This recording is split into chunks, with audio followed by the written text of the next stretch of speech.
Aidan, there's so much in what you've said, and I want to unpack that a little bit. Anyone that follows my work or follows yours would already be across some of these details, but I want to unpack a few things. Firstly, the 100% backup. This is something that many rational people have been saying since the beginning. Renewables, by their nature, are intermittent. If you believe that we need them, that we have to make this transition, well, that's a different question. But at a minimum, you have to recognize that they're not reliable by their very, very nature. We've been told time and time again in this country that batteries are the answer. We've seen headline after headline about these massive battery projects coming online. South Australia, of course, being famous for partnering with Tesla, amongst others, to build these big batteries.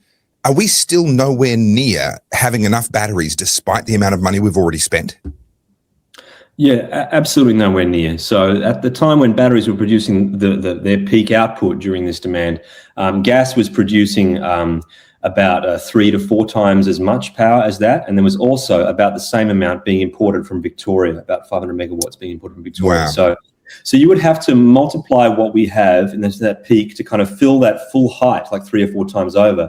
And then remember, the batteries were only there and were only good for a couple of hours, when in fact the whole peak pricing period, well, the peak pricing period was about 3 hours, no, about 2.5 hours. But the gas was running very, very hard for hours and hours before that and hours after that. So we're nowhere near having enough batteries to eliminate gas.